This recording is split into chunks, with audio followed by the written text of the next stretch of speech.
Hi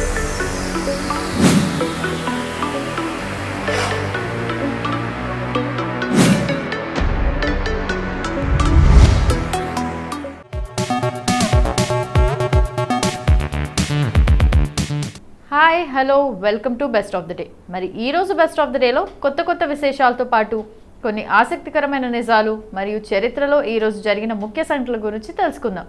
let's start the programme.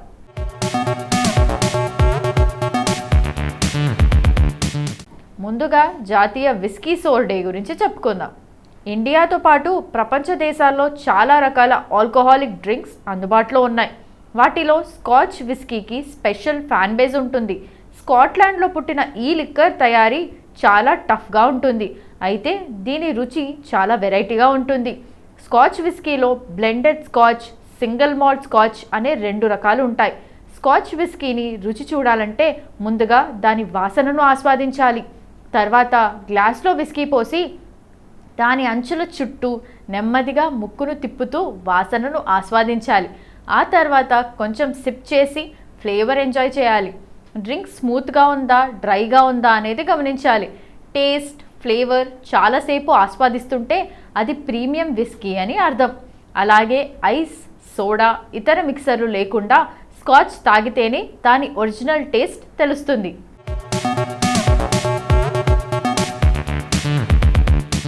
కొంతమంది ice క్యూబ్స్తో whisky తాగుతారు. Ice విస్కీని చల్లబరుస్తుంది, soft taste అందిస్తుంది. అదే సమయంలో ఐస్ కరిగినప్పుడు విస్కీలో వాటర్ కలుస్తుంది. మీరు ఐస్ క్యూబ్స్తో స్కాచ్ తాగాలనుకుంటే త్వరగా కరగని పెద్ద క్యూబ్స్ గ్లాస్లో వేసుకోవడం మంచిది. దీంతో పెగ్ డైల్యూట్ కాదు. స్కాచ్, ఇతర స్ట్రాంగ్ విస్కీలలో కొంచెం నీరు కలిపితే వాటి హిడెన్ టేస్ట్ తెలుస్తుంది. అయితే పెగ్లో వాటర్ కొద్దిగానే మిక్స్ చేయాలి. ఎక్కువ నీరు కలిపితే రుచి తగ్గిపోతుంది. ఇక స్కాచ్తో కాక్టైల్స్ కూడా మిక్స్ చేసుకోవచ్చు. రాబ్ రాయ్ లేదా పెనిసిలిన్ వంటి కాక్టైల్స్లో స్కాచ్ విస్కీగా బాగా సెట్ అవుతుంది. చాలా మందికి విస్కీ కేవలం ఒక రకమైన మద్యం మాత్రమే, కానీ మద్యం ప్రియులకు విస్కీ నిర్వచనం వేరు.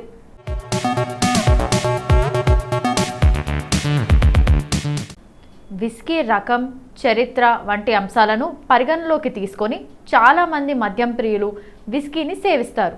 దాని రుచి, తయారీ పద్ధతి కూడా ఫలితాలను ప్రభావితం చేస్తాయి. ముఖ్యంగా మీరు స్నేహితుల మధ్య మీ జ్ఞానాన్ని ప్రదర్శించుకోవాలనుకుంటే లేదా ఒక సమావేశంలో ఆకట్టుకోవాలనుకుంటే విస్కీకి సంబంధించిన ఈ పదాలను గుర్తుంచుకోండి.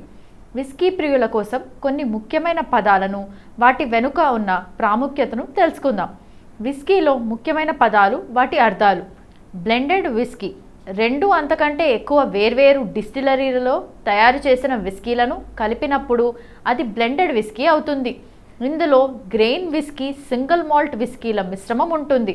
ఇది మరింత స్మూత్, సమతుల్య రుచిని ఇవ్వడానికి తయారు చేయబడుతుంది.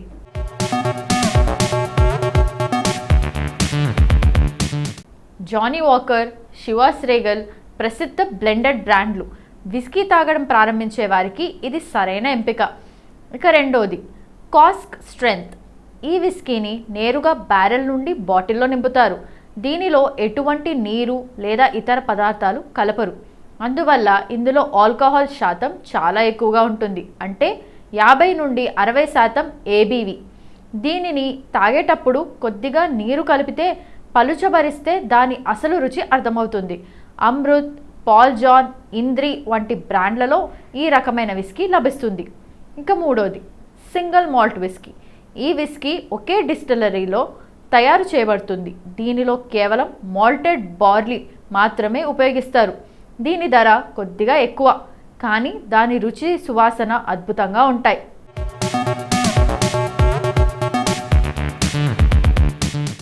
అమృత్, గోడవన్, పాల్ జాన్, ఇంద్రి వంటి భారతీయ సింగిల్ మాల్ట్స్ ఇప్పుడు అంతర్జాతీయ ప్రమాణాలను అందుకుంటున్నాయి. ఇక నాలుగోది neat on the rocks. Neat అంటే విస్కీని నీరు లేదా మరేదైనా కలపకుండా తాగడం. ఆన్ ది రాక్స్ అంటే ఐస్తో తాగడం. ఈ 2 పద్ధతుల ద్వారా విస్కీ అసలు రుచిని అనుభవించవచ్చు. ఈ పద్ధతిని సింగిల్ మాల్ట్ లేదా వయస్సు పెరిగిన విస్కీల కోసం ఎక్కువగా ఉపయోగిస్తారు. ఇక ఐదవది ఏంజల్స్ షేర్. విస్కీని బ్యారెల్లో నిల్వ చేసినప్పుడు దానిలోని కొంత భాగం గాలిలో ఆవిరైపోతుంది. ఈ భాగాన్ని ఏంజల్స్ షేర్ అని పిలుస్తారు. ఈ ఆవిరి విస్కీ రుచిని మరింత సుసంపన్నం చేస్తుందని నమ్ముతారు. అయితే ఈ భాగం ఉత్పత్తిదారులకు ఆర్థిక నష్టం కూడా కలిగిస్తుంది.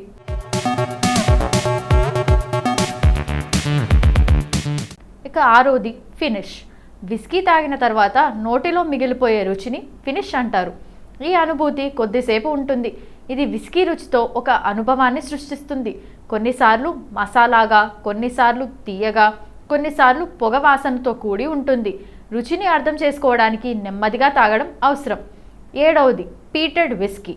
ఈ విస్కీ పీట్ అనే సహజ ఇంధనం నుండి వచ్చే పొగ కారణంగా పొగమంచు, మట్టి లేదా ఔషధం వంటి వాసన రుచిని కలిగి ఉంటుంది. ఇస్లే ప్రాంతంలోని స్కాచ్ విస్కీ ఎక్కువగా పీటెడ్ విస్కీ అయి ఉంటుంది.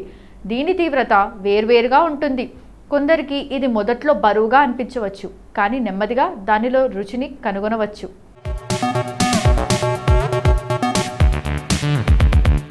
ఇప్పటి వరకు జాతీయ విస్కీ సోర్ డే గురించి మనకు తెలియని కొన్ని ఆసక్తికరమైన నిజాలు తెలుసుకున్నాం కదా.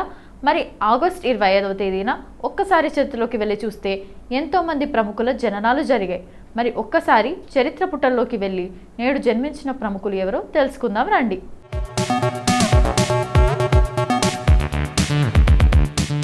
రాజీవ్ కపూర్ ఒక భారతీయ నటుడు, చిత్ర నిర్మాత, చిత్రదర్శకుడు, కపూర్ కుటుంబ సభ్యుడు. రామ్ తేరీ గంగా మైలీలో ప్రధాన పాత్రకు ప్రసిద్ధి చెందారు.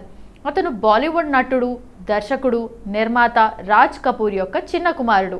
ఆయన అన్నయ్యలు రణ్ధీర్ కపూర్, రిషి కపూర్ కూడా విజయవంతమైన బాలీవుడ్ నటులు షమ్మీ కపూర్, శశి కపూర్ ఆయన మామలు, పృథ్వీరాజ్ కపూర్ ఆయన తాతగారు, త్రిలోక్ కపూర్ ఆయన మునిమామ. రాజీవ్ రాజ్ కపూర్ ఆగస్టు 25, 1962న బొంబాయి, మహారాష్ట్రలో జన్మించారు. 1983లో ఏక్ జాన్ హై హమ్ చిత్రంలో దివ్యా రాణా సరసన కపూర్ తొలిసారిగా నటించాడు.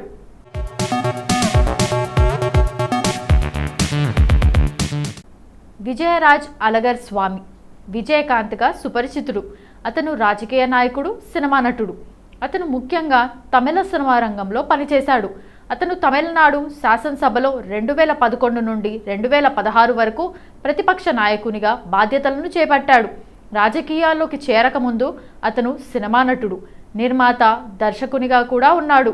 అతను ప్రస్తుతం దేశీయ ముర్పొక్కు ద్రవిడ కజగం పార్టీ చైర్మన్గా తమిళనాడు శాసనసభలో వ్యవహరిస్తున్నాడు.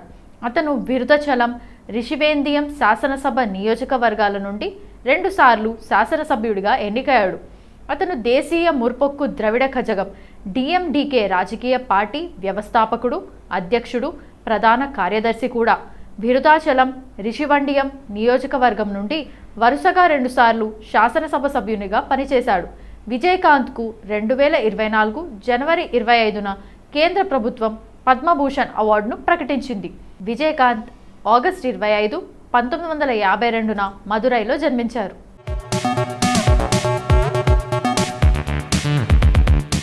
వినేష్ పోగట్ భారతీయ కుస్తీ క్రీడాకారిణి. ఆమె కజిన్లు గీతా పోగట్, బబితా కుమారీలు కూడా అంతర్జాతీయ స్థాయి కుస్తీ క్రీడాకారిణులు. ఆమె 2014, 2018, 2022 క్రీడల్లో బంగారు పతకాలు గెలుచుకున్న బహుళ కామన్వెల్త్ గేమ్స్ బంగారు పతక విజేత.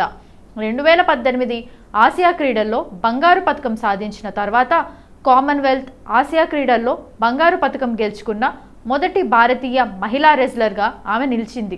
ప్రపంచ రెజ్లింగ్ ఛాంపియన్షిప్లో కూడా ఆమె 2 కాంస్య పతకాలు గెలుచుకుంది. ఆమె 3 సార్లు ఒలింపియన్. 2016లో 48 కిలోలు, 2020లో 53 కిలోలు, 2024లో 50 కిలోలు అనే 3 వేర్వేరు బరువు తరగతులలో పోటీ చేసింది.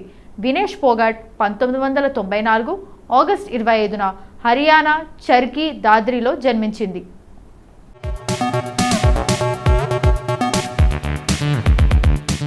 డెయిసీ షా భారతీయ నటి, మోడల్, నృత్యకారిణి. ప్రధానంగా ఆమె హిందీ, కన్నడ చిత్రాల్లో నటిస్తుంది. ఆమె కొరియోగ్రాఫర్ గణేష్ ఆచార్య వద్ద అసిస్టెంట్గా పనిచేసింది. డాన్సర్ నుండి నటిగా మారిన తను 2011లో విడుదలైన కన్నడ సినిమా భద్రాలో ప్రధాన పాత్ర పోషించింది. ఆ తర్వాత 2014లో హిందీ చిత్రం జై హోలో సల్మాన్ ఖాన్ సరసన నటించింది. హిందీ, కన్నడ భాషా చిత్రాల్లో పాటు డెయిసీ షా తమిళం, మరాఠీ, గుజరాతీ చిత్రాల్లోనూ నటించింది. మహారాష్ట్రలోని ముంబైలో గుజరాతీ కుటుంబంలో డెయిజీ షా 1984 ఆగస్టు 25న జన్మించారు. డెయిజీ షా జమీన్, ఖాకీ వంటి చిత్రాల్లో కొరియోగ్రాఫర్ గణేష్ ఆచార్యకు అసిస్టెంట్గా పనిచేసింది. ఆ తర్వాత మోడలింగ్, ఫోటోషూట్లు, ప్రింట్ యాడ్స్ చేయడం ప్రారంభించింది.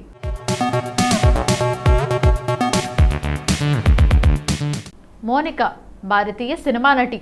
ఆమె తమిళ చిత్రాల్లో ఎక్కువగా నటించారు. 1990లో బాలనటిగా సినీ రంగ ప్రవేశం చేశారు. 2020లో ఆమె సహాయ నటిగా ఎక్కువగా నటించారు. ఆమె ఆజాగి, ఇంసాయి ఆరాసన్, 23 పులకేసి, సిలాంతి చిత్రాల ద్వారా ప్రసిద్ధి పొందారు. 2012లో ఆమె తన పేరును మలయాళ చిత్రాల కోసం పర్వానాగా మార్చుకున్నారు. 2014లో ఆమె ఇస్లాం మతాన్ని స్వీకరించి ఆమె పేరును ఎంజి రహీమాగా మార్చుకున్నారు. ఆ తర్వాత చిత్రసీమ నుండి నటిగా నిష్క్రమిస్తున్నట్లు ప్రకటించారు. చిన్న వయసులోనే బాలనటిగా మొదలుపెట్టి నాయక పాత్రల దాకా ఎదిగిన మోనికా తమిళ, తెలుగు, మలయాళ, కన్నడ భాషల్లో దాదాపు 70 దాకా చిత్రాల్లో నటించారు. మోనికా 1987 ఆగస్టు 25న తిరునెల్వేలిలో, తమిళనాడులో జన్మించారు.